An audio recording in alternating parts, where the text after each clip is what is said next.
holandês resolveu dar vida à Arca de Noé. Ele construiu uma réplica em tamanho gigante para viajar pelo mundo. A primeira parada é aqui no Brasil. Um holandês recriou a Arca de Noé e pretende levar o barco ao redor do mundo, começando com Fortaleza, no Ceará, ainda este ano. O que começou como um sonho de uma noite levou 13 anos em um processo de pesquisa e economia de dinheiro para uma Arca de Noé biblicamente oficial. Ela não só tem as dimensões exatas, mas tem o mesmo tipo de madeira e pregos que Noé utilizou. O processo de construção levou 4 anos e meio, e agora a arca de 2.500 toneladas está pronta para aventurar-se para o seu único objetivo, a evangelização. Anos atrás, Deus colocou um desejo e uma visão no meu coração, e foi para construir essa réplica em tamanho gigante da Arca de Noé, na Holanda, como você pode ver aqui. O criador e construtor Johan Hilbers vai viajar ao redor do mundo pela próxima década ou um pouco mais, compartilhando a história de Noé e dos animais. Ele diz que quer contar às pessoas que há uma história real. Então, quando elas estiverem na Arca de Noé, podemos contar a história. Elas podem ver a história e sentir a história. Elas podem sentir o cheiro da história.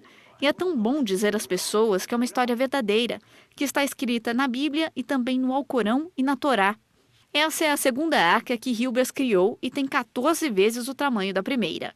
É completa, com um teatro, reconstituições e animais, incluindo cangurus, burros, vacas, cavalos, ovelhas e aves. A Fundação Arca de Noé fez uma parceria com Hilbers para realizar um objetivo mais tangível também. Eles pretendem construir o centro da Arca da Esperança em cada país que visitam, oferecendo educação e apoio para os cidadãos. Olha, a Arca já chega no mês que vem e ela vai ficar por aqui por pelo menos 2 anos, viajando por todo o litoral brasileiro. O engenheiro mecânico Michael O'Neill acaba de publicar o livro Explorando a Milagrosa, que relata histórias de milagres. A fé e o interesse em Nossa Senhora de Guadalupe inspiraram o livro. Michael O'Neill é um talentoso engenheiro mecânico, escritor e palestrante. E como se isso não bastasse, ele também tem um programa de rádio semanal chamado O Caçador de Milagres. Eu acho fascinante estudar milagres, em parte, porque todos nós temos um interesse neles. É uma daquelas coisas que eu tinha um interesse pessoal. E enquanto estudava, comentava com as pessoas o que estava fazendo, e todos tinham uma milagrosa história para contar. Todo mundo tem dúvidas sobre milagres. Eu acho que é muito interessante porque eles têm um apelo universal. Mesmo os ateus e céticos precisam de uma resposta para a forma como eles realmente acontecem.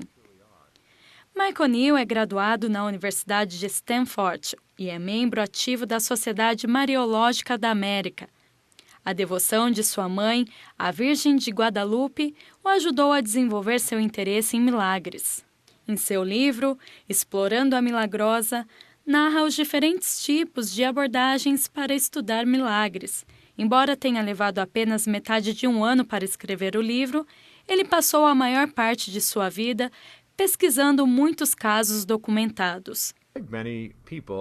Eu acho que muitas pessoas, americanas ou não, têm dificuldades com a fé. É preciso muito para ser um crente. E uma vez que você acredita, colocar isso em prática na vida pode ser uma coisa difícil. Eu acredito que ter fé é difícil para todos. Milagres são uma espécie de ponte entre as coisas que sabemos e esperamos, ou a que temos fé. Explorando a Milagrosa está disponível através de sua editora Orsan de Visitor, bem como nas principais livrarias. E voltando a falar de João Paulo II, uma exposição em Roma marca os 30 anos de uma visita histórica que ele fez a um rabino. Em 13 de abril de 1986, o então Papa João Paulo II visitou pela primeira vez a Sinagoga de Roma, onde abraçou o rabino-chefe da cidade, Hélio Tolfi. Embora a distância que separa o templo judaico do Vaticano seja de apenas 3 quilômetros, a distância emocional que acabou naquele domingo foi muito maior. Foi a primeira vez que um papa entrou numa sinagoga desde o tempo de São Pedro. 30 anos depois, uma exposição no Museu Judaico de Roma acontece na mesma sinagoga da reunião. Hoje, as imagens mais significativas daquele momento captam um gesto emocionante em uma única fotografia. Certamente as novas gerações não sabem sobre essa reunião. Elas não sabem que, por causa de João Paulo II, outros 2 papas puderam fazer o mesmo.